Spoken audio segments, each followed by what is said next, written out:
Bill O'Reilly here. You are listening to the O'Reilly Update, sponsored by Tax Network USA, America's #1 choice for tax resolution. Please go to tnusa.com/bill or call 800-245-6000. Coming up next, the news with Mike Slater.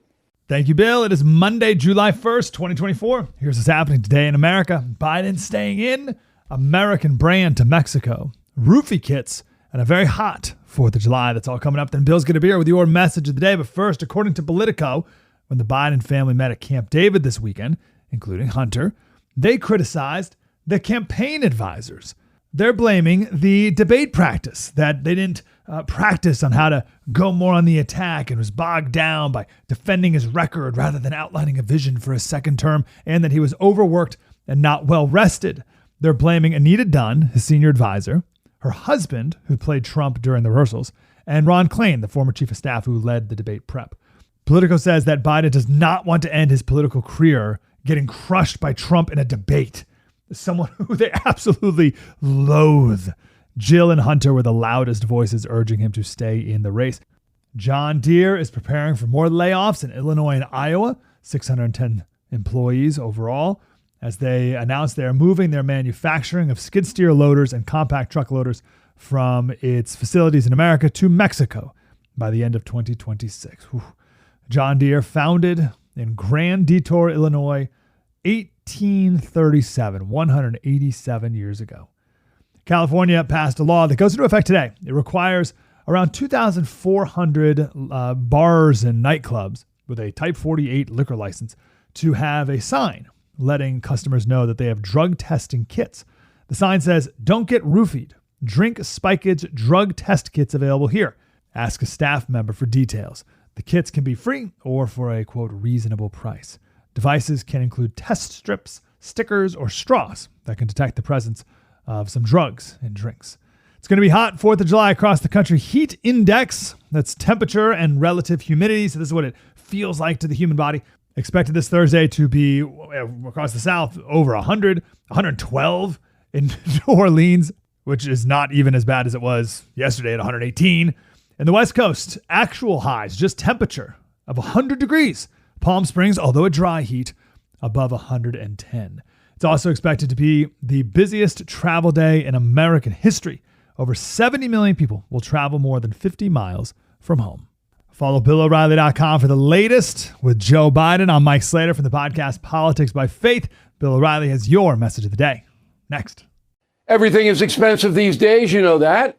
The government is printing trillions of dollars and consumer prices higher than ever. But there are a few things you can do right now. American Hartford Gold can show you how to protect your money, your retirement, your hard-earned savings against inflation by helping you diversify a portion of your portfolio into physical gold and silver. Start with a short phone call, and they can have physical gold and silver delivered right to your door or put inside your 401k or IRA. So please call or text them right now.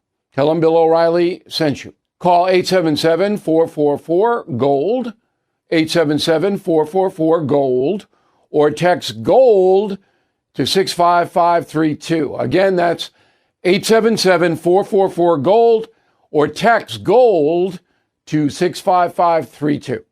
Time now for the O'Reilly Update message of the day. On this Monday, after the debate Thursday night, I was on News Nation with Geraldo Rivera. And Geraldo is not a big fan of President Trump. He doesn't really like Joe Biden as far as a politician is concerned, but he does like him as a human being. Now, I don't know Mr. Biden very well. I had one conversation with him in my life, and he was all right, but we kept inviting him on the Factor when I was at Fox, and he didn't want any part of me, so he never came on.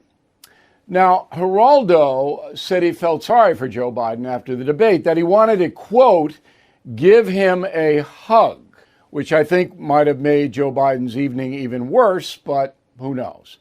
I kind of feel the same way, but I'm not going to hug the man.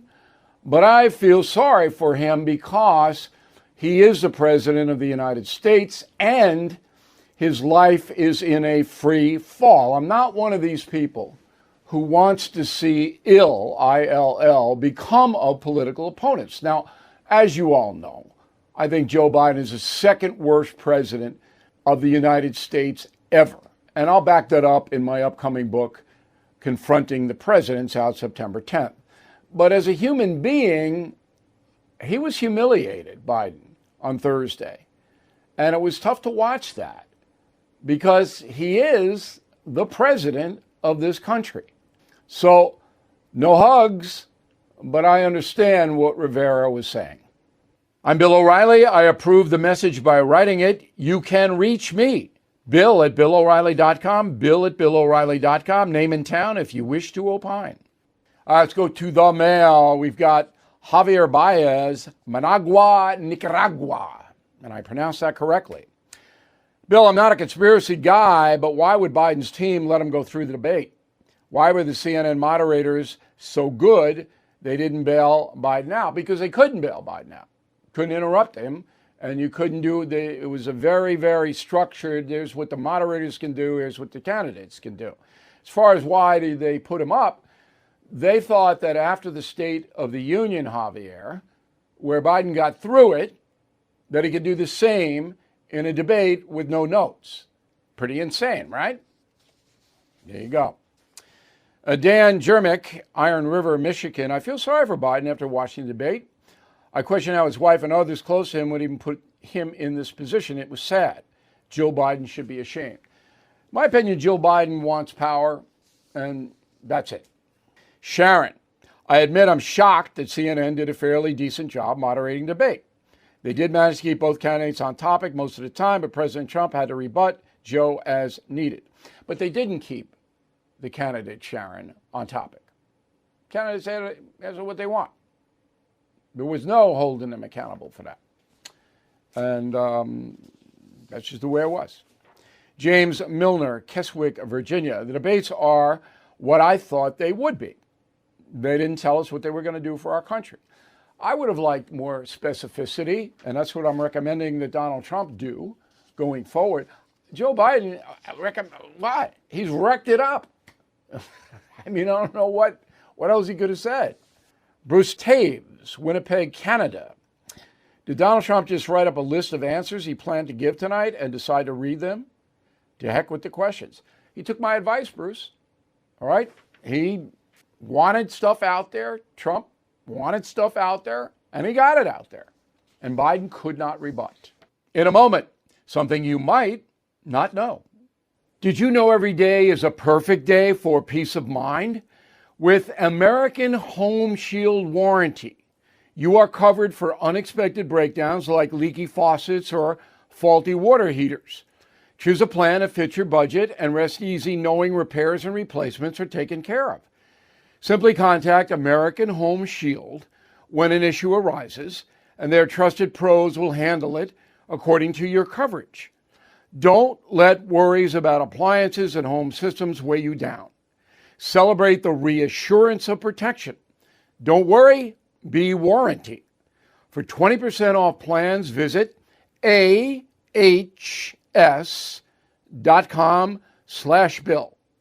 For more details, see ahs.com/contracts for coverage details, including limit amounts, fees, limitations, and exclusions. Now the O'Reilly Update brings you something you might not know. On this day in 1863, the largest armed conflict in North America commenced on a field in rural Pennsylvania. The ferocious fight lasted 3 days, would become the most important battle in U.S. history. Gettysburg had begun. Here is the story. Since the beginning of the Civil War, Robert E. Lee and his Confederate Army enjoyed a series of victories over the Union. Lee then planned to invade the North with 80,000 soldiers. Standing in his way was U.S. General George Meade and 100,000 federal troops. On the morning of July 1st, advance units of both forces contacted each other just outside the town of Gettysburg. By noon, the fighting was underway. The bloody battle waged on for 3 solid days. On July 3rd, Robert E. Lee tried one last time to break the Union lines. He ordered Pickett's charge, a desperate maneuver that will go down as one of the worst military blunders of the war. Both armies, exhausted, held their positions until the night of July 4th, Independence Day. Then Lee withdrew.